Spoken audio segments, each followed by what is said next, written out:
கர்த்தர் பரிசுத்த நாமத்திற்கு ஸ்தோத்திரம் உண்டாவதாக. அநேக தேவைகளோடு கூட நம்முடைய வாழ்க்கை அமைக்கப்படுகிறது. அதில் எந்த மாற்றமும் கிடையாது. ஆனால் அதன் மத்தியிலே நாம் தேவனை தேடுவது என்பது இன்றியமையாத ஒன்றாக இருக்கிறது. எப்படி 3 வேளை நாம் சாப்பிடுகிறது போல, சகோதரி சொன்னது போல தண்ணியை குடிச்சிட்டு இருந்தோம், இந்த தண்ணியாவது நமக்கு தேவை என்பது போல தான் ஒவ்வொரு மனிதருக்கும் தேவனுடைய வார்த்தை அவ்வளவு முக்கியம்.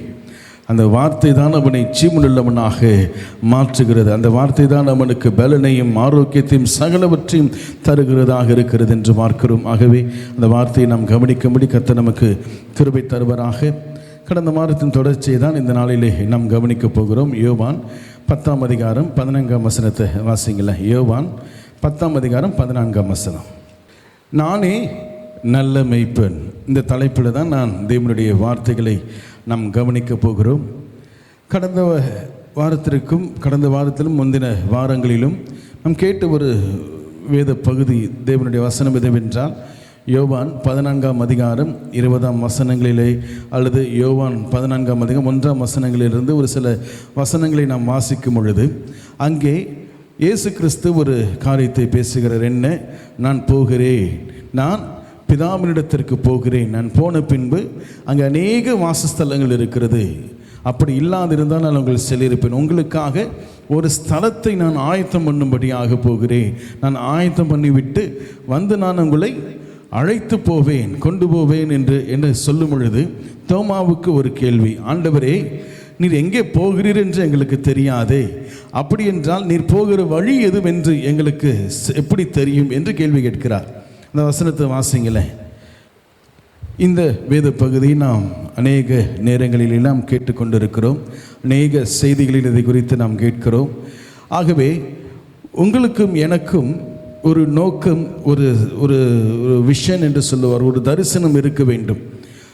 இயேசு கிறிஸ்துவை தன் சொந்த இரட்சகராக ஏற்றுக்கொண்டிருக்கிற ஒவ்வொரு பிள்ளைகளும் இதற்கு படிப்பு அவசியம் கிடையாது, இதற்கு ஞானம் அவசியம் கிடையாது, இதற்கு இந்த மாதிரி இருக்கணும், நல்ல வசதியாக இருக்கணும், எந்த காரியங்களும் அவசியம் இல்லை.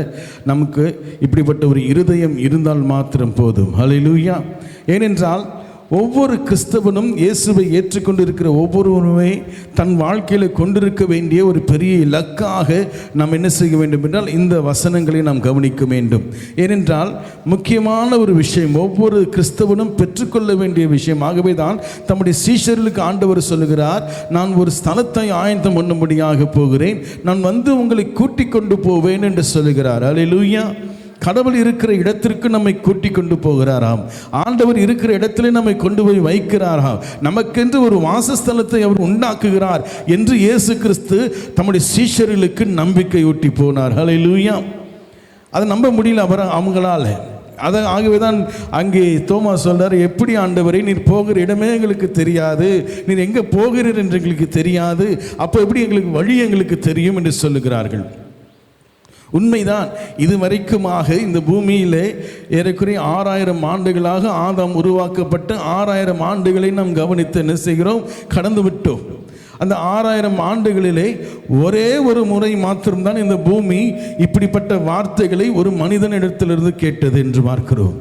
என்னென்று, மரணத்துக்கு பின்பு ஒரு வாழ்வு இருக்கிறது, அதன் பின்பு ஒரு வாழ்க்கை ஒன்று உண்டு, நீங்கள் மரித்தாலும் பிழைப்பீர்கள், மறியாமலும் இருப்பீர்கள் என்று வார்த்தைகளை அப்பொழுதுதான் புதுசாக கேட்கிறார்கள். இன்றைக்கே எடுத்து பார்ப்பீங்களா, மரணத்துக்கு பின்பு ஒரு வாழ்க்கை இருக்கிறது, எதிர்காலம் ஒன்று உண்டு, கிறிஸ்துவுக்குள்ளே நமக்கு உண்டு என்று சொல்லுவோம் என்றால், கிறிஸ்தவர்களுக்கு நம்பிக்கை இருந்தாலும் அதை விசுவாசித்தாலும் அது எப்படி நடக்கும் என்ற கேள்வி நமக்கு இருக்கிறது. அது எப்படி ஆகும் என்று கேள்வி நமக்கு இருக்கிறது. செத்து போன பிறகு என்ன, யார் எதை கண்டார்கள் என்ற கேள்வி நமக்கு அதிகமாக இருக்கிறது. அதே போல இந்த உலகத்தில் இருக்கிற மற்ற மக்களோடு கூட போய் சொல்லுவோம் என்றால், இயேசு கிறிஸ்து உங்களுக்கு நித்திய ஜீவனை தருகிறார் என்று சொல்லி சுவிசேஷம் சொன்னால் நம்மளை பார்த்து கேள்வி பண்ணுகிறார்கள், கிண்டல் பண்ணுகிறார்கள். காரணம் என்னவென்றால், அதை குறித்ததான சிந்தனை யாருக்கும் கிடையாது, அதை குறித்ததான யோசனை யாருக்கும் கிடையாது. ஆனால் முயற்சிகள் மாத்திரம் மனிதன் எடுத்துக்கொண்டிருக்கிறான். எப்படியாவது நான் நீடித்திருக்க வேண்டும், வாழ்ந்திருக்க வேண்டும் என்று மனிதன் முயற்சிகள் எடுத்துக்கொண்டு இருக்கிறான் என்று பார்க்கலாம். ஆகவேதான் இன்றைக்கு இத்தனை ஆஸ்பத்திரிகளும் இத்தனை மருந்துகளையும் இத்தனை மூலிகை போன்ற இத்தனையான காரியங்கள் இன்றைக்கு மனிதன் கண்டுபிடித்தது காரணம் என்ன? நான் சுகமாக இருக்க வேண்டும், நலமாக இருக்க வேண்டும், 100 வருடம் என்றால் 100 வருடமும் நான் சுகமுள்ளவனாக வாழ வேண்டும் என்ற எண்ணம் அவனுக்குள்ள இருக்கிறது. ஆனால் அவன் தேடி போகிற வழிதான் என்ன ஆகிறது என்றால் தவறாக மாறி போய்விடுகிறது என்று பார்க்கிறோம். இன்றைக்கு பல பேர் என்ன செய்கிறான், மருந்திலே வாழ்கிறவங்களாம் உண்டு. சமீபத்தில் கூட ஒரு வீடியோ ஒன்று பார்த்து மிகவும் வேதனையாக இருந்தது. ஒரு சிறு பையன், அவனுக்கு எனக்கு தெரிஞ்ச 6 வயது அல்லது 7 வயதுக்குள்ளே தான் இருக்கும். அவனுடைய இருதயம் துடிக்காமல் இருக்கிறபடினாலே ஒரு செயற்கையாக ஒரு மிஷினை அவனுடைய இருதயத்தில் இந்த சைடில் அவனுக்கு ஓட்டையை போட்டு இந்த சைடில் அவனுக்கு ஒரு ஓட்டையை போட்டு அவங்க அப்பா என்ன செய்கிறார், அந்த மிஷினை கையில் பிடிச்சிட்டு இருக்கிறார். அதன் வழியாக அந்த மிஷின்லேருந்து ஒரு டியூப் 2-3 டியூப் அவனுடைய இருதயத்திற்குள்ளே போய் அவனுடைய இருதயத்தை அதை இயக்கி கொண்டிருக்கிறது. அந்த பையன் அங்கே நின்று ஆடிக்கொண்டிருக்கிறான். எல்லா ஃப்ரெண்ட்ஸும் என்ன செய்கிறாங்க, ஜாலியாக அங்கே ஆடிட்டு இருக்கிறாங்க. இவனும் ஆடுகிறான். ஆனால் இவன் தனக்குள்ளாக என்ன செய்கிறான், அந்த டியூபை வைத்துக்கொண்டு அந்த டியூபின் மசதியில் தான் அவன் வாழ்ந்து கொண்டு இருக்கிறான். அந்த டியூபை எடுத்து விடுவோம் என்றால் அவன் மரித்து போய் விடுவான். இப்போ ஏற்பட்ட விஷயங்கள் என்ன செய்கிறது என்றால், நான் எப்படியாவது உயிரோடு இருக்க வேண்டும் என்று என்ன செய்கிறான் மனிதன் இன்றைக்கு முயற்சி செய்து கொண்டிருக்கிறான். ஆனால் அந்த முயற்சியில் அவன் என்ன செய்கிறான், தோல்வியுற்றவனாக எத்தனை தான் அவன் தன்னுடைய சரீரத்தை பேணி எப்படியாவது ஜிம்முக்கு போய் அல்லது நல்ல வேலை செஞ்சு குனிஞ்சு நிமிர்ந்து வேலை செஞ்சு என்ன செய்கிறான், தன் சரீரத்தை பார்த்து கொண்டாலும் அல்ல. இன்றைக்கு நம்ம அநேக காரியங்களை நாம் கேட்டுக்கொண்டு இருக்கிறோம். ஜிம்மில் என்ன செய்கிறாங்க, அந்த ஒர்க் அவுட் பண்ணி கொண்டிருக்கும் பொழுது என்ன செய்கிறார்கள், மரித்து போன எத்தனை பேரை நாம் கவனிக்கிறோம். நல்ல டான்ஸ் ஆடிட்டு இருக்கிறாங்க, திடீரென்று கீழே மயங்கி விழுந்து மரித்து போகிறார்கள். அதற்கு சொல்லப்படுகிறது, அதை குறித்து அந்த டாக்டர்ஸ் அந்த அதை குறித்து பேசும் பொழுது சொல்லுகிறார்கள், வெளி தோற்றம் என்றால் நல்லா இருக்கலாம், ஆனால் உள்ளுக்குள்ள அவங்களுடைய அவயவங்கள் மிகவும் மோசமான சூழ்நிலை இருக்கிறதுனால தான் அப்படியெல்லாம் நடக்கிறது என்று சொல்லி அவர்கள் சொன்னார்கள். காரணம் என்னவென்றால், இத்தனையாக மனிதன் பிரயாசப்படுகிறது எதற்குங்க, என் காலம் நீண்டிருக்க வேண்டும். அல்லது ஒருவர் மரித்து போவார்கள் என்றால் அந்த மரித்து போன பிறகு அவரை குறித்து இன்னும் கொஞ்ச நாள் இருந்திருக்கலாமே, இன்னும் ஒரு 5 வருஷம் இருந்திருக்கலாமே, இன்னும் ஒரு 10 வருஷம் இருந்திருக்கலாமே என்று நமக்கு எண்ணம் தோன்றும். ஏனென்றால் நாம் நீடித்திருக்கிற காலத்தை, உயிரோடு இருக்கிற அந்த விஷயத்தை மனுஷன் விரும்புகிறான். அது அவனுக்கு அவசியம், இன்றியமையாத ஒன்று. ஆனால் அதை பெற்றுக்கொள்ளும்படியாக அவன் போகிற வகை தான் இன்றைக்கு என்ன செய்கிறது என்றால் அவனுக்கு ஏமாற்றத்தை ஏற்படுத்துகிறது என்று பார்க்கிறோம். இன்றைக்கு டாக்டர்களை நம்பி, மருத்துவத்தை நம்பி, மருத்துவத்துறையை நம்பி அல்லது விஞ்ஞானிகளை நம்பி எத்தனையோ விஷயங்கள் மனிதன் என்ன செய்கிறான், அவன் செய்தாலும் கூட அவன் வாழக்கூடியவனாக இந்த பூமி நம்மை என்ன செய்கிறது, விடுகிறதில்லை. எப்படியாக நம்ம என்ன செய்கிறது, நாம் சாப்பிடுகிற உணவுகள், நாம் போகிற நாம் வசிக்கிற வீடு, அந்த காற்றுகள், சுவாசிக்கிற காற்று எல்லாவற்றிலும் இன்றைக்கு என்ன செய்கிறார்கள், சரியான விதத்தில் அவைகள் இல்லாதபடியினாலே அவைகள் நிமித்தமாக நாம் என்ன செய்கிறோம், மரித்து போகக்கூடிய சூழ்நிலை சீக்கிரமாக நம்முடைய நாட்கள் மாறி போய் விடுகிறது என்று பார்க்கிறோம். இன்றைக்கு அந்த 5G போன்ற அந்த இன்டர்நெட் மூலியமாக, அதன் மூலமாக அதன் கதிர்வீச்சு, அந்த ரேஸ் மூலியமாக இன்றைக்கு எத்தனை பாதிப்புகளை இன்றைக்கு இந்த உலகம் சந்தித்து கொண்டு இருக்கிறது என்று நாம் பார்க்கிறோம். சென்னை பகுதியில் அந்த நாட்களெல்லாம் பார்த்தீங்கன்னா அந்த குருவிகள் பறக்கிற அந்த காரியத்தை இப்போல்லாம் பார்த்தீங்கன்னா குருவிகளே இல்லை. ஏனென்றால் அந்த கதிர்வீச்சு, அந்த குருவிகள் என்ன செய்கிறது என்றால் அந்த கருமுட்டையில் இடாதபடிக்கு, அது என்ன வளராதபடிக்கு அல்லது அது பொறிக்காதபடிக்கு அவைகள் தடுத்து கொண்டிருக்கிறது என்று பார்க்கிறோம். இன்றைக்கு அது பறவைகள், மிருகங்களை மாத்திரமல்லங்க, அவைகள் மனிதனையும் இன்றைக்கு என்ன செய்கிறது, தாக்கி கொண்டிருக்கிறது. ஆகவே இந்த மொபைல் போன்ற விஷயங்கள் எல்லாம் ஓரம் ஒதுக்கி மனிதன் வாழ வேண்டும் என்று சொல்லப்படுகிறது. ஆனால் அது இன்றியமையாத அவசியமாக, அத்தியாவசியமாக, டிமாண்டாக இன்றைக்கு மாற்றி வைத்து விட்டார்கள் என்று பார்க்கிறோம். கர்த்தருடைய பரிசுத்த நாமத்திற்கு ஸ்தோத்திரம் உண்டாவதாக. இன்றைக்கு ஃபோன் இல்லாமல் வாழ முடியாது என்ற அளவுக்கு இன்றைக்கு மாறி போய்விட்டது. 20 வருஷம் 25 வருஷத்துக்கு முன்னாடியெல்லாம் நம்மகிட்ட ஃபோனே கிடையாது. ஏதாவது எப்படி தான் நம்ம அவங்கக்கிட்ட பேசணும், எப்படி அவங்களோடு கூட பழகணும். ஆனால் இன்றைக்கி ஃபோன் இருந்தால் தான் எல்லாம் நடக்கும் என்பது போல இன்றைக்கு அதை அத்தியாவசியமாக மாற்றி வைத்து விட்டது இந்த உலகம் என்று பார்க்கிறோம். இவைகள் ஏன் நடக்கிறது? மனிதன் ஒரு பக்கத்தில் அவன் நீடித்திருக்கும்படியாக அவன் செயல்பட்டாலும், அவன் காலம் நீண்டிருக்க வேண்டும் என்று அவன் எத்தனை முயற்சிகள் எடுத்தாலும் அவனுக்கு என்ன ஆகிறது என்றால் அவனுக்கு பாதிப்பை ஏற்படுத்துகிறது என்று பார்க்கிறோம். அதுக்காக நீங்கள் எக்ஸசைஸ் பண்ணாதீங்க, அதுக்காக நீங்கள் நல்ல உணவுகளை சாப்பிடாதீங்க அப்படி நான் சொல்லலை. என்னதான் நான் செய்தாலும் ஒரு நாள் உண்டு, அந்த நாளில் நம்முடைய ஜீவன் நம்மை விட்டு பிரிந்து, இந்த சரீரத்தை விட்டு பிரிந்து போகும். அதில் எந்த மாற்றமும் கிடையாது. தெய்வம் மனுஷனை இதற்காக படைக்கவில்லை என்பது இயேசு கிறிஸ்து சொல்லி போகிற வார்த்தையில் நமக்கு என்ன செய்கிறதுங்க, புரிந்து கொள்ளும்படியாக நாம் பிரயாசப்படணும். ஆகவே நான் சொல்கிறேன், நான் போன பின்பு என்ன செய்கிறேன், போய் உங்களுக்காக ஒரு ஸ்தலத்தை ஆயத்தம் பண்ணி விட்டு நான் திரும்பி வந்து உங்களை கூட்டிக் கொண்டு போகிறேன் என்று சொல்லுகிறார். எத்தனை ஆச்சரியம்! ஆகவே தான் தோமாவுக்கு புரியல. அது எப்படியாக ஆண்டவரே, நீர் எங்கே போகிறீர் என்று எங்களுக்கு தெரியாது. ஏன்னா இது வரைக்கும் யார் அதை குறித்து பேசினது கிடையாது, யார் அதை குறித்து நமக்கு சொன்னது கிடையாது. எத்தனை ஃபாதர்மார்கள் இருக்கிறார்கள், எத்தனை போதகர்கள் இருக்கிறார்கள், இதுக்கு முன்பாக எத்தனை குருக்கள் இருந்தார்கள், சதுசேயர், பரிசேயர், சாஸ்திரிகள் எத்தனையோ பேர் இருந்தார்கள். அவர்கள் எல்லாம் இது குறித்து எங்களுக்கு சொல்லிக் கொடுக்கலையே, ஏன் மோசே கூட அதை சொல்லலையே, ஏன் தாவீது கூட அதை சொல்லலையே, என்று ஆபிரகாம் கூட அதை சொல்லலையே என்று பல பேர் அவங்களுடைய கேள்விகள் இருக்கிறது. இன்றைக்கு நம்முடைய வாழ்க்கையிலும் கூட நாம் கண்டு கொண்டிருந்த எத்தனையோ வழிகளை நாம் பின்பற்றி போனோமே, அங்கே கூட இந்த மாதிரிலாம் சொல்லலை, நான் வந்து உங்களை கூட்டிக் கொண்டு போகிறேன் என்று சொல்லலையே. ஆகவே தான் அங்கே தோமா கேட்கிறார், நம்முடைய சார்பில், முழு மனுக்குலத்தின் சார்பில் தோமா இயேசுவினிடத்தில் கேட்கிறார், என்னென்று, நீர் போகிற இடத்தை அறியோமே, வழியை நாங்கள் எப்படி அறிவோம்? இந்த செய்தி இன்றைக்கும் நாம் கடந்த 2 வாரங்களாக இன்றைக்கும் வருகிற வாரங்களில் நாம் கவனிக்க போகிற செய்தி முக்கியமான செய்தி. ஆகவே இந்த செய்திகளை தவறவிட்டு விடாதீர்கள். சரியான நேரத்திற்கு வந்து தேவனுடைய வார்த்தைகளை நாம் கவனிப்போம் என்றால் இந்த உலகத்திலே நாம் பிறந்ததற்கான நோக்கத்தை தேவன் நம்முடைய வாழ்க்கையில நிறைவேற்றுவார். ஏதோ பிறந்தங்க, ஆண்டவர் என்ன செய்கிறோம், ஆண்டவர் ஏற்றுக்கொண்டேன், இன்றைக்கு நல்லா இருக்கிறேன், இன்றைக்கு ஆண்டவர் ஏற்றுக்கொண்டது நிமித்தமாக எனக்கு இப்படி வாழ்க்கை அமைக்கப்பட்டிருக்கிறது, ஆண்டவர் ஏற்றுக்கொண்ட பிறகு எனக்கு இப்படியாக நல்ல ஒரு வசதிகள் ஏற்பட்டிருக்கிறது, வாய்ப்புகள். அதோடு நின்றுவிடக்கூடாது கிறிஸ்தவ வாழ்க்கை, அதோடு நின்றுவிடக்கூடாது. இயேசுவை ஏற்றுக்கொண்டிருக்கிற பிள்ளைகளாக இருக்கிற நீங்களும் நானும் தேவன் நமக்காக ஏற்படுத்தி வைத்திருக்கிற அந்த ஸ்தலத்திற்குள்ளே பிரவேசிப்பதற்கு அந்த வழியை நாம் கண்டுபிடிக்க வேண்டும். ஹல்லேலூயா, ஹல்லேலூயா, சத்தமாக சொல்லுங்களேன், ஹல்லேலூயா. இந்த பூமிக்குரியவைகளுக்காக நாம் போராடுகிறோம், இந்த பூமிக்குரிய காரியங்களுக்காக எத்தனையோ முயற்சிகள் எடுக்கிறோம். ஆனால் பரலோகத்திலே தேவன் நமக்காக ஆயத்தம் பண்ணி கொண்டிருக்கிற அந்த வாசஸ்தலத்திலே போய் சேரும்படியாக எத்தனை பேர் நீங்களும் நானும் பிரயாசப்பட்டு கொண்டிருக்கிறோம். அது குறித்து நமக்கு கவலையே கிடையாது.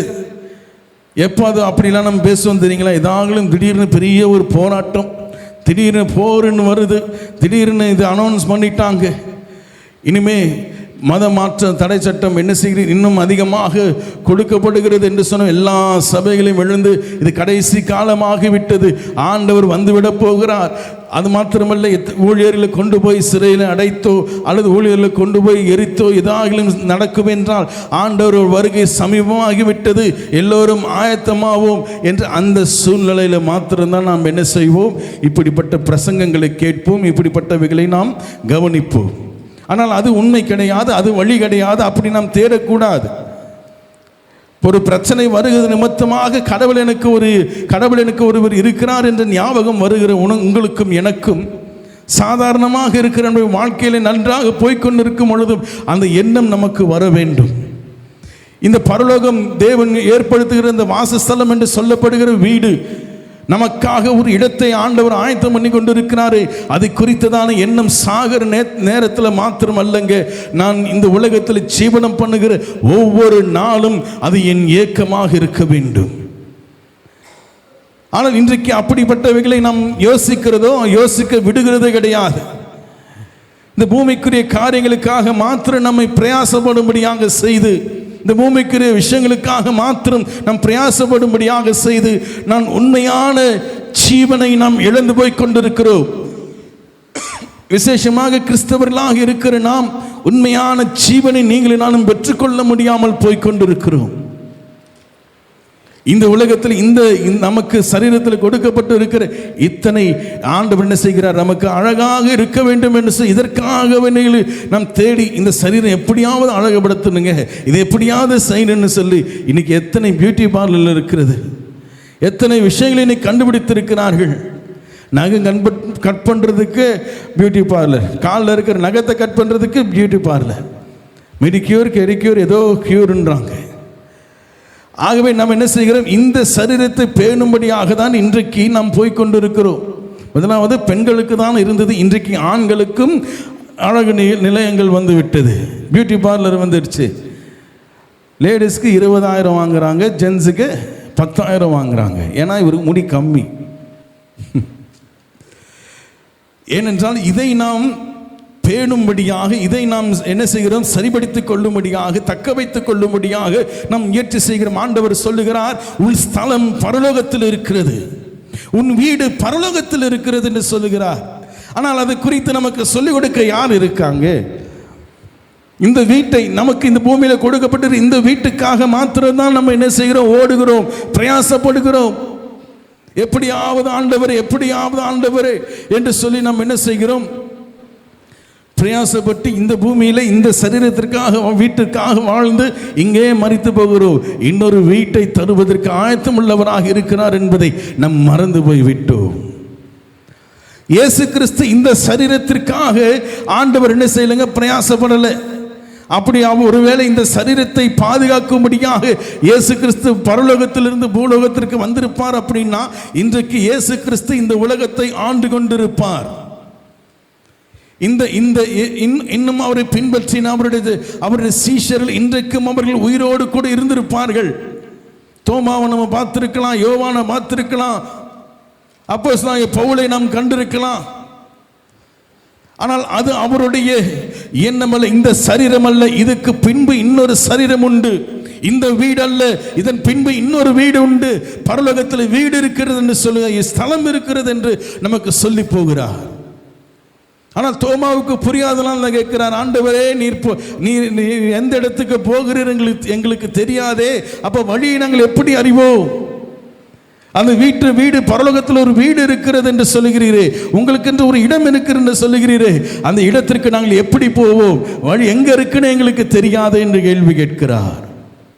இன்றைக்கும் கிறிஸ்தவன் இந்த கேள்வியை கேட்டுக்கொண்டே இருக்கிறான். செத்த பிறகு நான் எங்க போவேன்னு தெரியல, பரலோகத்துக்கு போவனான்னு தெரியல, நான் அவ்வளவு பெரிய பாவியாச்சே, நான் எப்படி நான் போவேன்? அப்ப 40 வருஷம் கிறிஸ்தவனாக இருந்து என்ன பிரயோஜனம்? அல்லது 30 வருஷமாக இயேசு கிறிஸ்துவை ஏற்றுக்கொண்டு என்ன பிரயோஜனங்க? காரணம் என்ன தெரியுங்களா? இயேசு கிறிஸ்துவை ஏற்றுக்கொண்டதன் அர்த்தமே நமக்கு புரியலை. இயேசு கிறிஸ்துவை தம்முடைய ரட்சகராக ஏற்றுக்கொண்டதன் அதனுடைய வேல்யூ நமக்கு தெரியாம இன்றைக்கு இயேசு கிறிஸ்துவை நீங்களும் நானும் வணங்கி கொண்டிருக்கிறோம். இந்த பூமிக்குரியவைகளுக்காக மாத்திரம் தான் கடவுளை தேடுறோம். ஆண்டவரின் ஆசீர்வாதமா வச்சிருக்கிறாருங்க அப்படின்றோம். எதன் அடிப்படையில் நீங்கள் எதை ஆசீர்வாதம் என்று சொல்லிக் கொண்டிருக்கிறீர்கள்? நல்ல வீடு வாசலை கொடுத்து நல்ல சம்பளத்தை கொடுத்தாருன்னா ஆசீர்வாதம் நினைக்கிறோமா? இல்லை, அது மனிதனுக்கு ஆசீர்வாதம் இல்லை. அது வந்ததுன்னா நல்ல சந்தோஷம், வீடு நல்லா பயன்படுத்தி கொள்ளுங்க, அது எந்த மாற்றம் கிடையாது. ஆனால் அது தேவனால் கொடுக்கப்படுகிற ஆசீர்வாதம் அல்ல. ஆண்டவர் நமக்கு கொடுக்கிற ஆசீர்வாதம் எது தெரியுங்களா? இங்க வீடு கட்டல, பரலோகத்தில் உங்களுக்காக எனக்காக ஆண்டவர் ஸ்தலத்தை ஆயத்தம் பண்ணி கொண்டிருக்கிறார். அந்த வீட்டை குறித்ததான அக்கறை நமக்கு இருக்கா? இல்லையே. அந்த வீட்டை குறித்ததான சிந்தனை நமக்கு இருக்கிறதா? இல்லையே. ஊழியக்காரங்களும் சொல்லிக் கொடுக்க மாட்டேன்றாங்க. நீங்களும் நானும் விசுவாசிகளா இருக்கிற நாமும் கூட என்ன பண்றதில்லை, அதை நாம் பார்க்கும்படியாக போகிறது இல்லையே. சொன்னாலே உரைக்கா தெரியாது நமக்கு, சொல்லாமல் எப்படி தெரியும்? இந்த பூமிக்கானவைகளுக்கு மாத்திரம் இயேசு கிறிஸ்து சிலுவையில் அறையப்படலை. இன்றைக்கு ஆனால் இயேசு கிறிஸ்துவை இந்த உலகம், விசேஷமாக கிறிஸ்தவ உலகம், இயேசு கிறிஸ்துவை இந்த உலகத்துக்குரிய காரியங்களுக்காக மாத்திருந்த அவரை என்ன செய்கிறதுங்க? தேடிக்கொண்டு இருக்கிறது, பார்த்து கொண்டு இருக்கிறது. ஆசீர்வாதம் என்று என்ன சொல்றாங்க? நான் ஃப்ளைட்ல வரேன், நான் இங்க பென்ஸ் கார் வாங்கினேன், BMW வாங்கினேன். ஊழியக்காரர்களுடைய எண்ணமும் சிந்தனையும் அப்படிதான் போயிட்டு இருக்கிறது. அதே சிந்தனை தான் நமக்குள்ளும் புகுத்தி கொண்டு இருக்கிறார்கள். ஒரு கார் இருக்கா, ஒரு வீடு இருக்குதா, நல்ல பிள்ளைகள் இருக்கிறாங்களா, சந்தோஷம். ஆனால் இது ஆசீர்வாதம் அல்ல. இது தேவனால் நமக்கு கொடுக்கப்படுகிற நன்மை இது கிடையாது. இதை தாண்டின ஒன்று உண்டு. இதை தாண்டி ஒன்று உண்டு. தோமாவுக்கும் தெரியல. கேட்கிறார், எப்படி தெரியும் எங்களுக்கு? எப்படி அவைகள் தெரியும்? இது வரைக்கும் நாங்கள் கேட்ட இதை பற்றி கேள்விப்பட்டது கூட கிடையாது. 2000 வருஷம் ஆச்சு ஆண்டவர் இந்த வார்த்தையை சொல்லி போய். 2000 வருஷமா இன்றைக்கு கிறிஸ்தவம் அதை குறித்ததான் எண்ணமற்ற கிறிஸ்தவமாக இயேசுவை ஏற்றுக்கொண்டு இருக்கிறேன் என்று சொன்னாலும் இயேசு கிறிஸ்து வந்த நோக்கத்தை புரிந்து கொள்ளாத கிறிஸ்தவர்களாக தான் நீங்களும் நானும் வாழ்ந்து கொண்டிருக்கிறோம். அங்கே எப்படி போவது தெரியாது. அது என்ன வழி, அது வழியிலே போவது தெரியாது. ஆனால் இந்த சரீரத்தை பேணவோ, இந்த உலகத்தில் நல்ல ஆசீர்வாதமாக இருக்கவோ, அதற்கு ஜெபங்கள் உண்டு, அதற்கு ஆராதனை உண்டு, அதற்கு ஃபாஸ்டிங் உண்டு, அதற்கு எல்லாம் உண்டு. உலகத்தில் நமக்கு ஆலோசனை கொடுக்கிறதுக்கு கவுன்சிலர் இருக்கிறாங்க. கடன் பிரச்சனையா வாங்க, நாங்கள் உங்கள் கடன் பிரச்சனை தீர்த்து வைக்கிறோம். உங்களுக்கு பலவீனமாக வாங்க, நான் உங்களுக்கு மருந்து கொடுத்து நான் உங்களை சரிபடுத்துறேன். மன உளைச்சலா இருக்கா வாங்க, உங்களை நான் என்டர்டெயின் பண்ணி உங்களுக்கு என்ன செய்கிறேன், யோகாசனம் சொல்லி கொடுக்கிறேன், இதை பண்ணுங்க, உங்களுக்கு சரியாயிடும். இன்னொரு வீட்டை குறித்ததான நோக்கமோ எண்ணமற்ற கிறிஸ்தவர்களாக இது அல்லது இந்த உலகம் என்ன செய்கிறது, மாறிக்கொண்டிருக்கிறது என்று பார்க்கிறோம். 2000 வருஷம் ஆச்சு, இது வரைக்கும் இப்படிப்பட்ட செய்திகளை நாம் கேட்கிறோமா? இல்லையே. பரலோகம் போகிறோம், பரலோகம் போகிறோம், பரலோகம் போகிறோம், ஆண்டவர் வரார், பரலோகம் போகிறோம். பூமி அதிர்ச்சி வருதா, பரலோகம் போகணும். பஞ்சங்கள் ஏற்படுகிறதா, கொள்ளை நோய்கள் வருகிறதா, ஆண்டவரோட வருகை சமீபமாயிடுச்சு. ஏங்க ஆண்டவர் சொன்னதன் அர்த்தம் என்ன? ஆனால் இன்றைக்கு அதை குறித்து நாம் சிந்திக்கிறதும் கிடையாது. தாங்கள பாடுகள், பிரச்சனைகள் அல்லது மரணத்துக்குரிய காரியங்கள் வரும் பொழுதுதான் ஆண்டவரை நாம் தேடுகிறவர்களாக இன்றைக்கு போய்கொண்டிருக்கிறோம். வேதம் சொல்லுகிறது, உன் வாலிப பிரயாயத்திலே உன் சிருஷ்டிகரை நினை. உன் மரண படுக்கையில சிருஷ்டிகரை நினைக்க சொல்லல. காலங்கள் கடந்து போகிறது, எல்லாம் உருண்டு போகிறது. தேவன் கொடுக்கிற ஆசீர்வாதத்தை பெற்றுக்கொள்ள முடியாது வக்கற்ற ஜனமாக இன்றைக்கு கிறிஸ்தவம் மாறிக்கொண்டிருக்கிறது. கர்த்தருடைய நாமத்திற்கு பரிசுத்தமுள்ள நாமத்திற்கு மகிமை உண்டாவதாக. தேவன் தருகிற நன்மையை பெற்றுக்கொள்ளுகிற பிள்ளைகளாக நீங்களும் நானும் மாற பண்ணணும். எல்லாரும் அப்படி பண்ணுறது இல்லையே பிரதர், எல்லாரும் அப்படி செய்கிறது இல்லையே பிரதர். எங்கள் சர்ச்சில் தான் இப்படி தான் சொல்லி கொடுப்பாங்க, எங்கள் ஊழியக்காரர் இப்படி தான் சொல்லுவார். அவங்க சொல்கிறது தான் நான் கேட்கணும். அவர் பெரிய ஊழியக்காராச்சு, அவர் சொல்கிறது தப்பாயிடுமா அப்படின்னு கேட்டிங்கன்னா அப்படியே இருந்து கொள்ளுங்க. அப்படியே நாம் இருந்து கொள்வோம், தவறே கிடையாது, தவறே கிடையாது. அப்படியே நாம் இருந்து அப்படியே நம்முடைய வாழ்க்கையை கடந்து விடுவோம். ஆனால் தேவன் கொடுக்கிற உண்மையான தேவன் கொடுக்கிற அந்த ஆசீர்வாதத்தை பெற்றுக்கொள்ளக்கூடியவன் யார்? சங்கீதக்காரன் அழகா சொல்லு, கர்த்தாவே உமது கூடாரத்தில் தங்கியிருப்பவன் யார்? கர்த்தாவே உமது கூடாரத்தில் வாசம் பண்ணுகிறவன் யார்? யார் அங்கே வாசம் பண்ண முடியும்? அந்த கூடாரம் எது என்று தெரிந்தாதான் அங்கே போய் வாசம் பண்ணுவதற்கு. அந்த கூடாரம் எங்கே இருக்கிறது என்று தெரிந்தால் தானே அங்கே போய் நான் வாசம் பண்ணுவதற்கு. அந்த கூடாரத்துக்கு நம்மை அழைத்து கொண்டு போகிறவர் யார் என்று தெரிந்தால் தானே நம்ம அந்த வழியாக நாம் கடந்து போக முடியும். ஆனால் இன்றைக்கு அந்த கூடாரத்தை குறித்தோ, அந்த இடத்தை குறித்தோ, அந்த ஸ்தலத்தை குறித்து தானே என்னமோ எல்லாவற்றையும் நமக்கு என்ன செய்து விட்டார்கள், மறக்கடித்து விட்டார்கள். கேட்டால் எங்கள் அம்மா சொல்லுது, எங்கள் அப்பா சொல்லுது, எங்கள் ஐயா சொல்லுது, வழி வழியாக காலங்காலமாக இந்த சபையில் தான் நான் இருக்கிறேன், இந்த சர்ச்சில் தான் நான் இருக்கிறேன், பரம்பரையா அப்படின்னு பேர் வேறு பேர் என்ன சொல்கிறது, பெரிய பெத்த பேருன்னுவாங்களே அந்த மாதிரி பெரிய பேர் மற்றும் பரம்பரையா பல வருடங்களாக இந்த சபைக்கு நான் போகிறேன். சபையில் அங்கமில்லவனாங்க சர்ச் இந்த இடத்துல இந்த பகுதியில் இதுதாங்க பெரிய சர்ச்சு, இந்த சர்ச்சில் தாங்க நான் அங்கமாக இருக்கிறேன். நீ எந்த அங்கமாக இருந்தால் என்ன பிரயோஜனம்? வருஷத்துக்கு ஒரு வாட்டி சந்தா கட்டுறங்க, ஏன்னா கல்லறை கொடுப்பாங்க, ஏன்னா கல்யாணம் கட்டி வைப்பாங்க, இல்லைன்னா கல்லறை கிடையாது. எங்கள் ஐயா வரமாட்டார் அப்புறம் கல்யாணத்துக்கு. ஏன் ஐயா இல்லைன்னா கல்யாணம் நடக்காதா? இந்த உலகத்துக்குரியவர்களுக்காக மாத்திரம் கடவுளை தேடி கடவுளை தேடி தேடி தேடி தேடி சலித்து போகலையா? நமக்கு சலிப்பே ஏற்படலையே. காரணம் என்னன்னா, ஒரு பிரச்சனை போச்சுன்னா இன்னொரு பிரச்சனை, இன்னொரு பிரச்சனை போச்சுன்னா இன்னொரு பிரச்சனை. அப்ப கடைசி வரைக்கும் கடவுளை எதற்காக தேடணும்? கடைசி வரைக்குமா கடவுளை எதற்கு நாம் தேடி போக வேண்டும்? இந்த பலவீனத்தை மாற்றுவார், இந்த பிரச்சனையை மாற்றுவார், இதற்காக ஆண்டவர் இதை செய்வார், எனக்கு ஆண்டவர் இதை செய்து கொடுப்பார், என் பையனுக்கு வேலை வாங்கி தருவார், என் மனைவி என்னுடைய பிள்ளைகளுக்கு திருமணம் கட்டி கொடுப்பார். இதற்காக மாத்திரம் கடவுளை இன்னைக்கு தேடிக்கொண்டு இருக்கிறோம். இந்த உலகமும் நமக்கு அப்படிதான் சொல்லிக் கொடுக்குது. அப்போ மற்ற நம்பிக்கையில் இருக்கிறவங்களுக்கு உங்களுக்கு எனக்கு என்ன வித்தியாசம் இருக்கு? ஒரு வித்தியாசமும் இல்லை.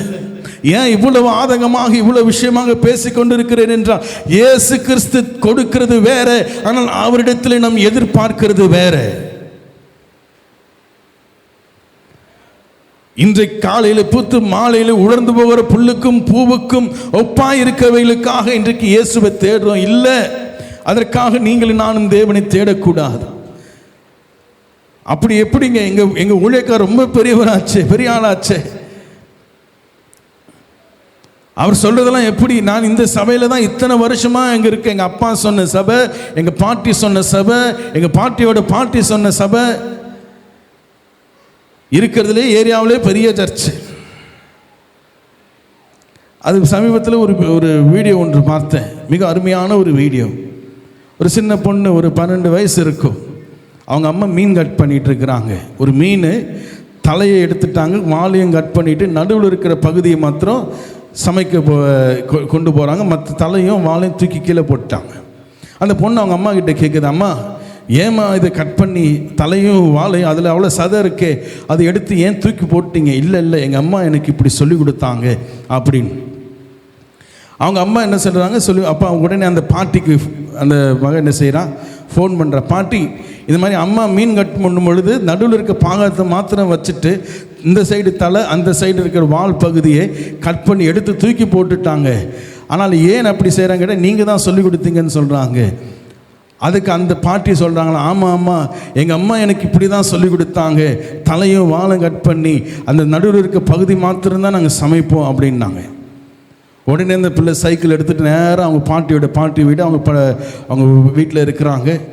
அங்கே போய் நேராக போய் என்ன செய்கிறது, அவங்க பாட்டிக்கிட்ட இருக்கிறது, பாட்டி எங்கள் அம்மாவும் சரி இன்னொரு பாட்டி அவங்க இருக்காங்களா, அவங்களும் மீன் கட் பண்ணும்பொழுது நடுருக்க பாகத்தை மாத்திரம்தான் கட் பண்ணுறாங்க, மேலே இருக்கிற அந்த தலை பகுதியும் வால் பகுதியும் கட் பண்ணி தூக்கி போட்டுறாங்க. கேட்டால் நீங்கள் தான் சொன்னீங்கன்னு சொல்கிறாங்க. அந்த பாட்டி சிரித்தாங்களாம். ஏன் அப்படின்னா, அவங்க வாழ்ந்த காலத்தில் அவங்க கிட்ட இருந்த அந்த சட்டி, அந்த மீன் செய்கிற அந்த குழம்பு செய்கிற சட்டி பாத்திரம் சின்னதான், அவ்வளோ பெருசு அவங்களுக்கு பத்தாதுன்றதுனால தலையும் வாழையும் கட் பண்ணி வெறும் நடுவில் இருக்க பகுதியை மாத்திரம் போட்டு இருக்கிறாங்க. ஆனால் அந்த பிள்ளைகள் அதை எப்படியாக எடுத்துக்கொண்டா, எங்கள் அம்மா சொன்னது இன்றைக்கி தான் பெரிய பேன் இருக்கிறது, பெரிய பாத்திரம் வச்சுருக்கிறோமே, முழு மீனையும் நம்ம என்ன செய்யலாம், கட் பண்ணி அழகாக கட் பண்ணி அதில் மசாலா போட்டு செய்யலாம் என்ற எண்ணம் இல்லை. காரணம், இப்படி தான் மதமும் மனிதனுக்குள்ளே திணிக்கப்பட்டு இருக்கிறது. ஏன் செய்கிறோம், எதுக்கு செய்கிறோம் என்று தெரியாமல் இவங்க சொன்னாங்க, எங்கள் அம்மா சொன்னாங்க, எங்கள் பாஸ்டர் சொன்னார் என்று சொல்லி என்ன செய்கிறோம், தேவை அற்றவைகளை இன்றைக்கு கிறிஸ்தவம் பின்பற்றி கொண்டிருக்கிறது என்று பார்க்கிறோம். கர்த்தருடைய பரிசுத்த நாமத்திற்கு ஸ்தோத்திரம் உண்டாவதாக. அப்ப ஆண்டவர் சொல்ல வருகிற காரியம் என்ன? உங்களுக்காக ஒரு ஸ்தலத்தை ஆயத்தம் பண்ண போகிறேன் என்று சொல்றாரே. அப்ப அந்த ஸ்தலம் எப்படிப்பட்ட ஸ்தலம், அந்த போகிற ஸ்தலத்திற்கான வழி எப்படிப்பட்டது என்ற பதிலையும் அவரே கொடுக்கிறார். அது எங்கே, அது எந்த இடம் என்று சொல்லுகிறார், பிதா இருக்கிற இடம் என்று சொல்லிவிட்டார். நான் எங்கே போகிறேன், என் பிதாவின் இடத்திற்கு போகிறேன் என்று ஆண்டவர் சொன்னார். அப்படிதாங்க சொல்றாரு. நான் எங்கே போகிறேன், பிதாவின் இடத்திற்கு நான் போகிறேன் என்று சொல்லுகிறார். அது போகிற வழியை கேட்கும் பொழுது, அந்த போகிற வழி என்ன என்று கேட்கும் பொழுது அதுக்கு ஆண்டவர் என்ன சொன்னார், நானே வழியும் சத்தியமும் ஜீவனுமாய் இருக்கிறேன். என்னை அல்லாமல் ஒருவனும் பிதாவினிடத்திற்கு வரான். அதாவது உங்களுக்காக ஆயத்தம் பண்ணி கொண்டு இருக்கிற அந்த ஸ்தலத்திற்குள்ளே வர வேண்டும் என்றால் நீங்களும் நானும் செல்ல வேண்டிய வழி இயேசு என்பதை சொல்லுகிறார். ஹல்லேலூயா. ஆனால் என்ன பெரிய விஷயம் தெரியுங்களா? இயேசு நமக்கு தெரியும். உலகத்தில் இருக்கிற கிறிஸ்தவத்தை கொண்ட நாடாக எத்தனையோ நாடுகள், அமெரிக்கா, லண்டன் போன்ற, இங்கிலாந்து போன்ற நாடுகள் எல்லாம் இயேசுவை தெய்வமாக கொண்டிருக்கிற நாடுகள். அப்படி என்றால் அந்த நாட்டில் இருக்கிறவங்க எல்லாம் அந்த ஸ்தலத்தில் போய் சேர்ந்துருவாங்களா? அல்லது இந்தியாவில் நீங்களும் நானும் இயேசுவை ஏற்றுக்கொண்டோம், அப்போ இயேசுவை ஏற்றுக்கொண்டிருக்கிற நாம் நீங்களும் நானும் அந்த ஸ்தலத்திற்குள்ளே போய்விட முடியுமா? அப்படின்னா இன்னைக்கு 3/2 பங்கு பரலோகம் போகணும், 1 பங்கு தான் பூமியில் விடப்படணும். சரிதானுங்க? 3/2 பங்கு தான், 2 பங்கு பரலோகம் போகணும். தேவனால் ஆயத்தப்படுத்தப்பட்டு கொண்டு இருக்கிற அந்த ஸ்தலத்திற்கு நாம் போக முடியும். 1 பங்கு தான் கைவிடப்படணும். ஏனென்றால் அந்த ஜனம் இயேசுவை ஏற்றுக்கொள்ளாத ஜனம், இயேசு என்றால் யார் என்று தெரியாத ஜனம், இயேசுவை எதிர்க்கிற ஜனம், இயேசுவை தெய்வமாக ஏற்றுக்கொள்ளாமல் அவரை மெசஞ்சராக, ஒரு இறை தூதனாக ஏற்றுக்கொண்டிருக்கிற ஜனம் என்று பார்க்கிறோம். அல்லது இந்தியாவை பொறுத்தவரை இயேசு கிறிஸ்து வெளிநாட்டு கடவுள் என்று அவர்கள் சொல்லிக் கொண்டிருக்கிறார்கள். வெளிநாட்டு கடவுள் அப்படிப்பட்ட ஜனங்கள் ஒரு தான் என்ன செய்ய முடியாது, பரலோகம் போக முடியாது. மீதம் இருக்கிற எல்லா கிறிஸ்தவன் என்ன செய்யலாம், பரலோகம் போயிடலாம். அப்படி ஒருவேளை நாம் எடுத்துக்கொள்ள முடியுமா இந்த வசனத்தை? ஆண்டவர் நானே வழியும் சத்தியமும் ஜீவனுமா இருக்கிறேன் என்று சொன்னாரே. அப்ப அந்த வழியை, அந்த வாசலை, அந்த ஜீவனை, சத்தியத்தை நாம் எவ்வாறாக நாம் பிடித்துக் கொள்ள வேண்டும்?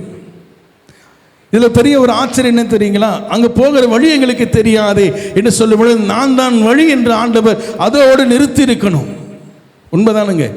எப்படிங்க வழிக்கு அந்த சைடு வழி, எப்படி அந்த வழியில் அந்த இடத்திற்கு போகணும், எந்த வழியில் போகணும் அப்படின்னு கேட்டால் இந்த வழியில் போகணும் அப்படின்னு சொல்லுவோம்.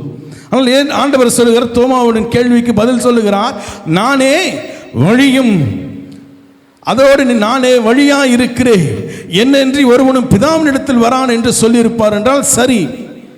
ஏனென்றால் போகிறதுக்கு வழிதான் நமக்கு தெரியல. அந்த வழி எதுவென்று நமக்கு சொல்லி கொடுத்துட்டா, நீங்கள் இந்த ஹைவே பிடிங்க, திருவள்ளூர் ஹைவே பிடிங்க, நீங்கள் இந்த வழியாக போயிடலாம் அப்படின்றதோட நின்று இருக்கலாம். அந்த வழி பிடிச்சிங்கன்னா திருவள்ளூர் போயிடலாம், அது திருப்பதி போகலாம், அல்லது திருத்தணி போகலாம், அப்படி சொல்லியிருப்பார் என்றால் உண்மை, சரி, ஓகே. ஆனால் ஆண்டவர் சொல்றது நானே வழியும், சொல்லுங்களேன், நானே வழியும் சத்தியமும் ஜீவனுமாய். ஏன் இன்னும் 2 ஆட் பண்றாரு? அவர் ஆட் பண்ணதற்கு காரணம் என்னங்க? இந்த வசனத்தை படிக்காதவங்க, இந்த வசனத்தை சொல்லாத ஜனங்களே இருக்க மாட்டோம். ஆனால் எந்த சூழ்நிலையில் ஆண்டவர் இந்த வார்த்தையை சொல்லுகிறார் என்று நீங்களே நானும் கவனித்திருக்கிறோமா? இல்லையே. வழி எதுவென்று அங்கே தோமாவுக்கு ஒரு கேள்வி. எப்படி அறிவோம்? வழியை தெரியாது, இடம் தெரியாதே, வழியை நாங்கள் எப்படி அறிவோம் என்று சொல்லும் பொழுது நானே வழியும் சத்தியமும் ஜீவனுமாய் இருக்கிறேன், என்னை அன்றி ஒருவனும் பிதாவினிடத்தில் வரான் என்று ஆண்டவர் சொன்னாரே. அப்ப நான் தான் வழி என்று சொல்லி அதை நிறுத்திருப்பார் என்றால், அப்ப இன்றைக்கு இருக்கிற 3/2 பங்கு பரலோகம் போயிடும்.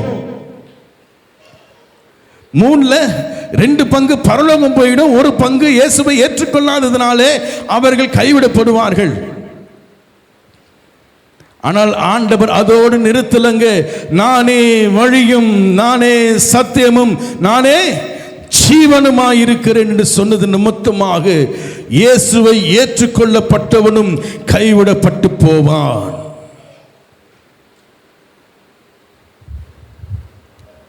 எத்தனை எத்தனை அபாயம் இருக்கிறது என்பதை நாம் புரிந்து கொள்ளணும். இயேசுவை ஏற்றுக்கொண்டால் மாத்திரம் போதாது, இதுதான் வழி என்று நமக்கு தெரிந்தால் மாத்திரம் போதாது. சத்தியம் அவசியம், ஜீவன் நமக்கு அவசியம். நீங்களும் நானும் இயேசுவை எதற்காக நாம் ஏற்றுக்கொண்டோம்? இன்னைக்கு நமக்கு திரும்ப திரும்ப சொல்றதுனால என்ன பிரதர் இதை திரும்பி சொல்ற, அப்படி யோசிக்காது. எதற்காக இயேசுவை ஏற்றுக்கொண்டோம்? எந்த காரணத்துக்காக இயேசுவை ஏற்றுக்கொண்டோம்? நாம் ஒவ்வொருவருக்கும் ஒவ்வொரு காரணம் இருக்கு. ஒருத்தர் சொல்ல எங்கள் அம்மா அப்பாவும் கிறிஸ்தவங்க தான், அதனால் நானும் கிறிஸ்துவை ஏற்றுக்கொண்டேன். அது சர்ச்சுக்கு போகிற ஏற்றுக்கொண்டேன்ற அனுபவம்லாம் எனக்கு இல்லை அப்படின்னு சொல்லலாம். ஆனால் சில பேர் சொல்லலாம், இந்த பிரச்சனையில் நான் இருந்தேன், ஆண்டவர் எனக்கு பிரச்சனையை மாற்றினார், அதிலிருந்து நான் இயேசுவின் மேல் நம்பிக்கை வைக்க ஆரம்பித்து விட்டேன், அதிலிருந்து நான் சபைக்கு வருகிறேன். நான் பெரிய ஒரு போராட்டத்தில் இருந்தேன், பலவீனத்தில் இருந்த, மரண படுக்கையில் இருந்தேன், அல்லது எனக்கு அன்பாக இருந்தவங்க அப்படி இருந்தாங்க. நான் இயேசுவின் இடத்துல ஜெபம் பண்ணேன், எங்கெங்கேயோ போய் பார்த்தேன், மசூதிக்கு போனேன், கோயிலுக்கு போனேன், எல்லா இடத்துலையும் போய் பார்த்தேன், ஒரு அற்புதம் நடக்கலை. இயேசுவின் இடத்துல வந்த இயேசு எங்களுக்கு அற்புதம் செய்தார், அதிலிருந்து எங்கள் குடும்பமாக சபைக்கு நாங்கள் வந்து கொண்டிருக்கிறோம் அப்படின்னு சொல்லலாம். நான் இதை தவறு என்று சொல்லலை, அத்தனையும் 100% உண்மை, நடந்தது, தேவனால் ஏற்படுத்தப்பட்ட அற்புதங்கள், அடையாளங்கள், அதில் எந்த மாற்றம் கிடையாது. இது நம்ம இயேசுதான் வழி என்று நமக்கு சொல்லிக் கொடுக்கிறது. இயேசுதான் வழி என்று நீங்களும் நானும் கண்டு கொண்டோம், இயேசுதான் வழி என்று நீங்களும் நானும் புரிந்து கொண்டோம். ஆகவே அவருடைய சபையிலே நீங்களும் நானும் அங்கமுள்ளவர்களாக நாம் இருந்து கொண்டிருக்கிறோம். ஒவ்வொரு வாரமும் சபையில வந்து தேவனை துதிக்கிறோம், ஆராதிக்கிறோம், தேவனுடைய வார்த்தைகளை கேட்டு தேவனுடைய ஊழியத்திற்கு காணிக்கைகள், தசம பாகங்களை நீங்கள் கொடுத்து கொண்டு போகிறீர்கள். ஒருவேளை இயேசு கிறிஸ்து நானே வழி, என்னை என்று ஒருவனும் பிதாவினிடத்தில் வரான் என்று சொல்லியிருப்பார் என்றால், நீங்கள் என்ன செய்கிறது சரி, எல்லோரும் பரலோகத்தில் தேவனால் ஏற்படுத்தப்பட்டிருக்கிற அந்த ஸ்தலத்தில் வாசம் பண்ணுவோம். ஆனால் இயேசு கிறிஸ்து அதோடு நிற்கல, நானே வழியும், இந்த வழிதான் போகணும், ஆனா இப்படி போகக்கூடாது, இந்த வழியில தான் போகணும், ஆனா இந்த நோக்கத்தோடு போகணும், இந்த வழியில போகணும், ஆனா இவ்வளவு ஸ்பீட்ல தான் போகணும், இந்த வழியில தான் போகணும், ஆனா நடந்து போக முடியாது, ஒரு வாகனம் உனக்கு தேவை என்பது போல இயேசு சொல்லுகிறார், நானே வழியும் சத்தியமும் ஜீவனுமாயிருக்கிறேன். இந்த வார்த்தை நாம் எப்படி எடுத்துக்கொள்ளுகிறோம்? ஆகாங்க எல்லா 4-10 வார்த்தையில 11வது வார்த்தை இயேசு நானே வழி என்று மாத்திரம் சொல்லியிருப்பார் என்றால், இன்றைக்கு இயேசுவை ஏற்றுக்கொண்டு இருக்கிற எல்லா ஜனமும் அங்கு போயிடும், எல்லாரும் போய் அங்கே போயிடுவோம். நல்ல விஷயம்தான். ஆனால் இயேசு அதோடு நிறுத்தலையே, தெய்வம் அதோடு நிறுத்தலையே. உங்களுக்காக ஒரு ஸ்தலத்தை ஆயத்தம் பண்ணுகிறேன், அந்த ஸ்தலத்திற்கு நீங்கள் வருவதற்கு வழி எது என்று சொல்லிக் கொடுக்கிறவர் நானே வழி என்று சொல்லி நிறுத்தாமல், சத்தியமும் ஜீவனுமாய் நான் இருக்கிறேன் என்று சொன்னார். அப்ப அந்த வழியில் போவதற்கு ஒரு நோக்கம் உண்டு, அந்த வழியில் போவதற்கு ஒரு ரூல்ஸ் அண்ட் ரெகுலேஷன் இருக்கு. சும்மா எல்லாம் போயிட முடியாது. இந்த வழியா போங்க, மாடுக்கு போயிட்டே இருப்போம், இல்லை, சிக்னல் இருக்கும், ரெட்டு போட்டால் நிறுத்தணும், கிரீன் லைட் போடுறாங்களோ அப்பொழுதுதான் வண்டியை அழுத்தி என்ன செய்யணும், அடுத்து போகணும். ஸ்பீடு ஓவர் ஸ்பீடு போகக்கூடாது. அங்கே 40 கிலோமீட்டர் ஸ்பீடு ரவுண்டு போட்டு வச்சிருப்பாங்க, 40 கிலோமீட்டர் ஸ்பீடில் தான் போகணும். ஏன் அந்த கட்டுப்பாடு? கட்டுப்பாடோடு கூட கிறிஸ்துவை ஏற்றுக்கொண்டவர்களுடைய பயணம் இருக்க வேண்டுமா? கட்டுப்பாடு ஒரு பக்கம் சொல்றார், அதுதான் சத்தியம். சத்தியத்தை தெரிந்து கொள்வதன் அர்த்தம் என்னங்க? நமக்குள்ளே கட்டுப்பாடு ஏற்படும். சத்தியத்தை அறிந்து கொள்ள வேண்டும். இவர்தான் வழி என்று எனக்கு தெரிந்து விட்டது, இயேசுதான் வழி என்று எனக்கு தெரிந்து விட்டது. அது மாத்திரம் இருந்தால் போதுமா? போதாது. இயேசுதான் தெய்வம் என்று உலகத்தில் இருக்கிற ஜனங்களும் சொல்லிக் கொண்டிருக்கிறார்களே. இயேசு எனக்கு ரொம்ப பிடிக்குங்க, இயேசுவே எனக்கு ரொம்ப பிடிக்குங்க, அவரும் ஒரு கடவுள். எங்க வீட்டில் வந்து பாருங்க, எல்லா படத்தை பக்கத்தில் இயேசு படத்தையும் வச்சிருக்கிறேன்.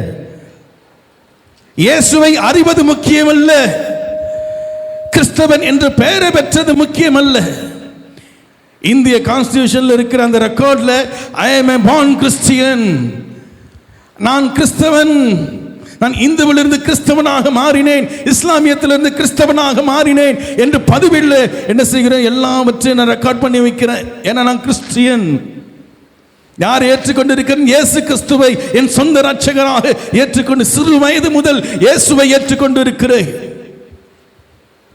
கையில் பைபிளோடு எப்பவும் இருப்பாருங்க அவரு.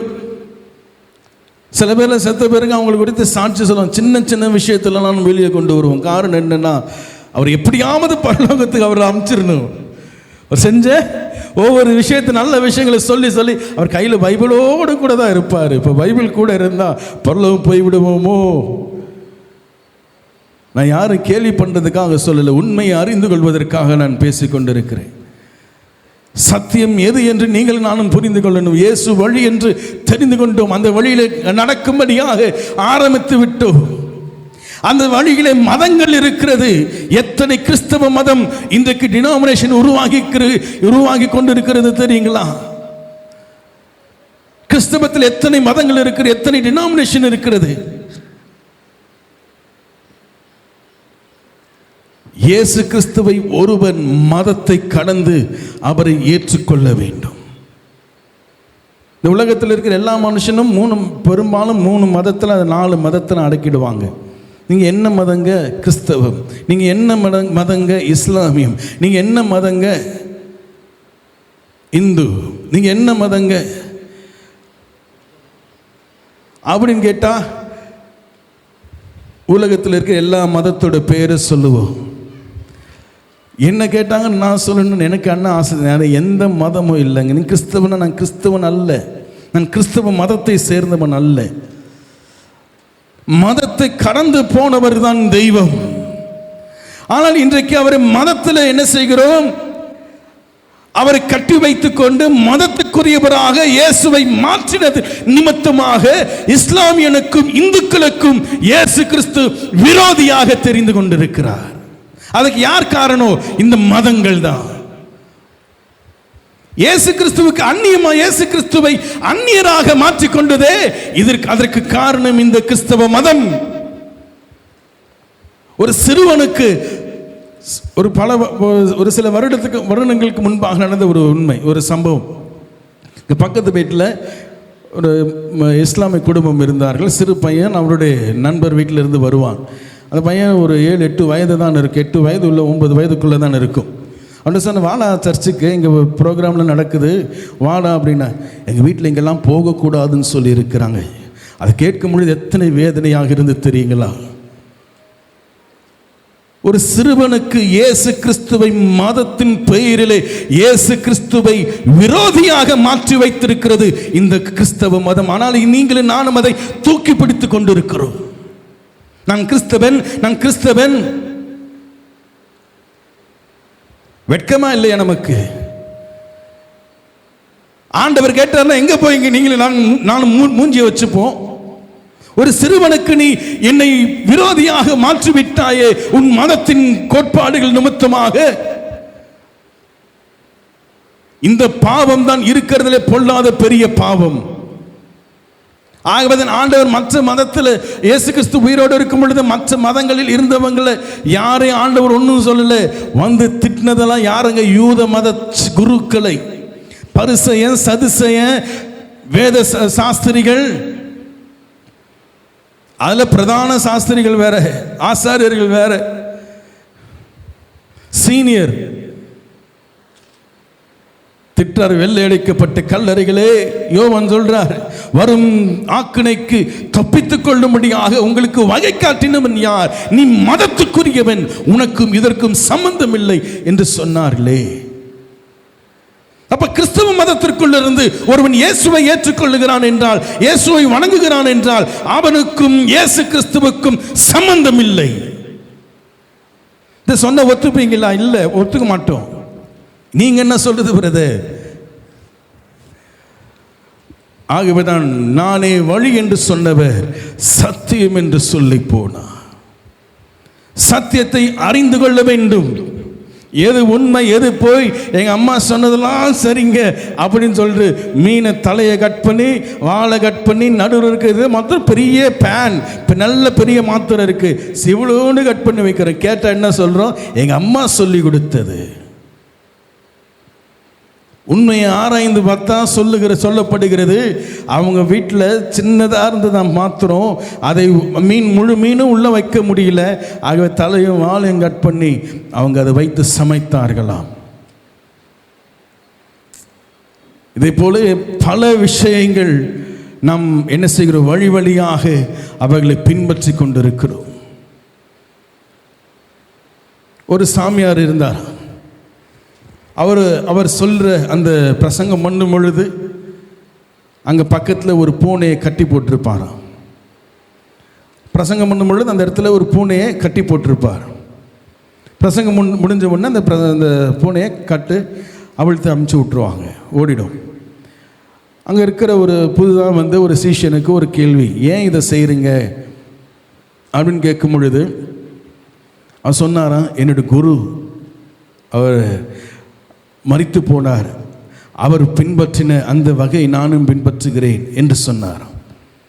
ஆனால் உண்மை ஆராய்ந்து பார்த்தா அவருடைய குரு இவர் பிரசங்கம் பண்ணி கொண்டு இருக்கும் பொழுது இவர் ரொம்ப பிடிக்கின்றதுனால என்ன செய்யுமா இவர் மேலே ஏறி இறங்கி தலை மேலே ஏறி அவர் உட்காந்துருக்கிற சேரில் ஏறி இவ்வளோ அட்டகாசம் பண்ணிகிட்டு இருந்ததுனால அவர் கரெக்டாக அந்த பிரசங்கம் பண்ணும் பொழுது மட்டும் அதை பிடிச்சி கட்டி வச்சுருப்பாங்களாம். முடிஞ்ச உடனே அவுத்து விட்டுருவாங்க. ஆனால் இதை கவனித்த அவருடைய சீஷராக இருந்த, இன்றைக்கு குருவாக இருக்கிறவர், அன்றைக்கு சீஷராக இருந்தவர் உண்மை என்னன்னு புரிந்து கொள்ள போகலை. அவர் அதை ரெகுலராக அதை பண்ண உடனே நம்ம இனிமேல் பிரசங்கம் பண்ணும் பொழுது பூனையை கட்டிட்டு தான் பிரசங்கம் பண்ணணும் அப்படின்ட்டு அதை பின்பற்றினது தான் இன்றைக்கு மதங்கள் செய்து கொண்டிருக்கிற விஷயங்கள்.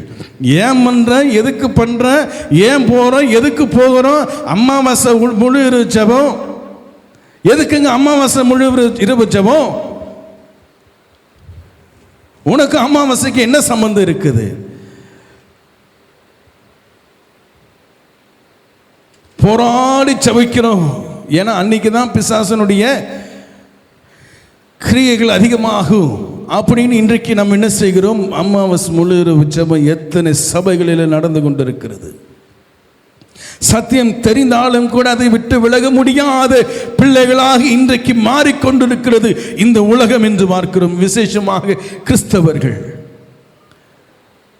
எதுக்குங்க நம்ம எண்ணெய் பூசி நாம் ஜெபம் பண்றோம்? என்ன எதற்காக? இயேசு கிறிஸ்து நானே வழி என்று சொல்லி இருப்பார் என்றால் இதெல்லாம் ஓகே, சரி. சத்தியம் என்று சொன்னாரே, நானே சத்தியம் என்று சொன்னார். அந்த சத்தியத்தை நீங்களும் நானும் எப்படி பிடித்துக் கொண்டிருக்கிறோம்? எப்படி அவரை அறிந்து கொண்டிருக்கிறோம்?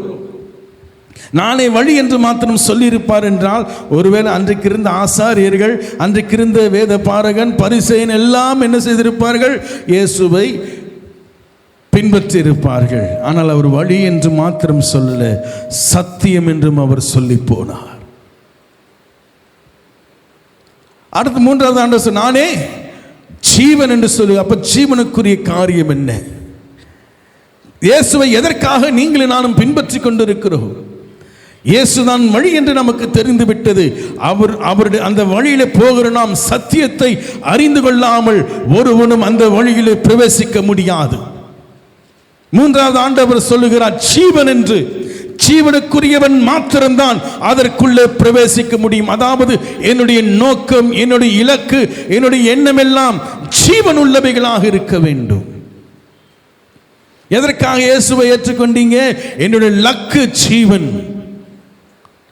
எதற்காக இயேசுவை ஏற்றுக்கொண்டீங்க? என்னுடைய விஷன், என்னுடைய தரிசனம் என்னவாகும்? ஜீவனுக்குரிய பாதை என்று ஒவ்வொரு கிறிஸ்தவனும் அறிந்து கொள்ள வேண்டும். ஆனால் இது சொல்லிக் கொடுக்கவும் ஆள் இல்லை, இது கேட்கிறதற்கும் ஆட்கள் கிடையாது. இயேசு கிறிஸ்து சொல்லி போன 2000 வருடங்களாக இந்த வார்த்தைகள் இன்னமும் திருச்சபையிலே சரியான விதத்திலே போதிக்கப்படவில்லை. ஏதோ ஒரு சதவீதத்திற்கும் கீழான சத்தியங்கள் சொல்லப்பட்டு இருக்கிறது அன்றி 99.5% இந்த வசனத்தை நானே வழியும் சத்தியமும் ஜீவனுமாக இருக்கிறேன் என்ற அந்த வசனத்தை ஒருத்தன் கூட, ஒரு ஊழியக்காரர்கள் கூட இது குறித்து சரியான விளக்கத்தை கொடுக்கவில்லை. அந்த வேதனை ஆண்டவருக்கு இன்னமும் உண்டு. ஆண்டவர் அநேக விஷயங்களை சொல்லும்படியாக ஆசைப்படுகிறார், பிரயாசப்படுகிறார். பரிசுத்த ஆவியான உங்களுக்கு எனக்கும் கொடுக்கப்பட்டதோட நோக்கம் அதுதானே. ஆனால் இன்றைக்கு பரிசுத்த ஆவியானவரை இன்றைக்கு இருக்கிற கிறிஸ்தவம் எவ்வாறாக அவரை பயன்படுத்தி கொண்டிருக்கிறது? இன்றைக்கு இருக்கிற கிறிஸ்தவம் அவரை எவ்வாறாக அவருடைய அனாயிண்டிங், அவருடைய அபிஷேகத்தை இன்றைக்கு கிறிஸ்தவன் எப்படியாக பயன்படுத்திக் கொண்டிருக்கிறது?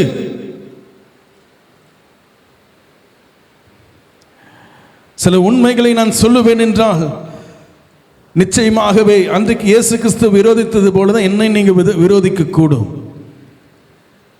காரணம் என்னவென்றால் இயேசு கிறிஸ்து நானே வழி என்று மாத்திரம் சொல்லல, ஜீவனும் சத்தியமும் ஜீவனுமாய் இருக்கிறேன், என்னை என்று ஒருவனும் பிதாவினிடத்தில் வரான். சில செய்திகள் ஒரே ஒரு விளக்கத்தை மாத்திரம் சொல்லிட்டு நான் போறேன். சில இந்த செய்திகளை நான் பேசும் பொழுது பொதுப்படையாக நான் பேசுகிறபடினாலே பிரதர் என்ன ஏன் சொல்கிறாரு அப்படின்னு யோசிக்காதீங்க. நான் நல்லா தானே இருக்கிறேன், சத்தியத்தை தானே கேட்குறேன் அப்படின்னு நீங்கள் யோசிக்கலாம். நான் உங்களுக்கு மாத்திரம் இந்த செய்தியை நான் பிரசங்கிக்கல. இந்த செய்தி ரெக்கார்ட் செய்யப்படுகிறது. கர்த்தருக்கு சித்தம் இருக்கும் என்றால் யூடியூப்லையும் போடப்படும். இன்றைக்கு இல்லை 100 வருஷம் கழிச்சு இந்த செய்தியை கேட்கக்கூடிய ஆட்கள் இருக்கலாம் என்ற எண்ணத்தில் தான் இந்த செய்திகள் பேசப்படுகிறது, பிரசங்கம் எடுக்கப்படுகிறது. ஆகவே எல்லோருக்குமான செய்தியாக தான் இந்த செய்தி பகிரப்படுகிறது. நான் தான் சரியா வரேனே, நான் தான் பின்பற்றுகிறேனே, எனக்கு ஏன் பிரதர் இப்படி சொல்றார்? இப்படி நீங்களும் நானும் கேட்பது நிமித்தமாக எது சத்தியம் என்பதை நீங்களும் நானும் புரிந்து கொள்ள முடியும். ஹல்லேலூயா, ஹல்லேலூயா. கர்த்தருடைய பரிசுத்த நாமத்திற்கு ஸ்தோத்திரம் உண்டாவதாக. யார் பிரதர் செய்தி கேட்கிறாங்க? செய்தி பார்த்தீங்கன்னா யூடியூப்ல போய் பார்த்தீங்கன்னா 10, 15, 20 பேர் தான் வியூவில் இருக்குது. மீது எல்லாம் பார்த்தீங்கன்னா ஒருத்தரும் பார்க்கறது இல்லையே அப்படின்னு நினைக்கலாம். நாம் எத்தனை பேர் பார்க்குறாங்க, எத்தனை வியூஸ் வருது, எத்தனை லைக் வருது என்பதற்காக இது போடப்படலை. கர்த்தருக்கு சித்தமான பிள்ளைகளை பரிசுத்த ஆவியானவர் இந்த செய்தி கேட்க வேண்டும் என்றால் அவர் கொண்டு போய் சேர்ப்பார். ஹல்லேலூயா. நம்முடைய வேலை கிடையாது, நம்முடைய வேலை பேசுறது மாத்திரம்தான். இந்த மைக்கோட வேலை என்னவோ அதுதாங்க நம்முடைய வேலை. நாம் இதன் மூலமாக பரிசுத்த ஆவியானவர் என்ன பேச விரும்புகிறாரோ அதுதான் இந்த ஸ்பீக்கர் வழியாக வருகிறது போல நம்முடைய வாயின் வழியாகவும் தேவன் என்ன பேச விரும்புகிறாரோ தேவன் அதை நம் மத்தியிலே பேசிக்கொண்டிருக்கிறார். ஹல்லேலூயா. நீங்களும் நானும் தேவனை தேடுகிற உணர்வுள்ளவர்களாக இருக்கிறபடினால தான் நானே வழியும் சத்தியமும் ஜீவனுமாய் இருக்கிறேன் என்ற வார்த்தையின் அர்த்தத்தை ஆண்டவர் உங்களுக்கும் எனக்கும் சொல்லிக் கொண்டிருக்கிறார். ஹல்லேலூயா. ஏனென்றால் இப்படிப்பட்ட விஷயங்களை, இப்படிப்பட்ட வார்த்தைகளை நாம் கவனிக்கும் பொழுது, சத்தியத்தை நாம் தேர்ந்தெடுக்கும் பொழுது, அதை கேட்கும் பொழுது அந்த பாதை ஜீவனுக்கு உரிய பாதைகளாக மாற்றப்பட்டு அந்த வழியின் வழியாக செல்கிறோமே, நாம் போய் சேருகிற இடம் பிதாவினிடம். ஹல்லேலூயா. பெரிய ஒரு சந்தோஷம், பாக்கியம். இதை இழந்து போகக்கூடாது என்றால் தொடர்ந்து வழியிலே தொடர்ந்து சத்தியத்தை கேட்கிறவர்களாக தொடர்ந்து ஜீவனுக்குரிய பாதையை தேர்ந்தெடுத்து நீங்களும் நானும் நடப்போம். கர்த்தர் நம்மை ஆசீர்வதிப்பாராக. எழுந்து நிற்போம். ஆண்டவருக்கு நாம் நன்றி செலுத்துவோம்.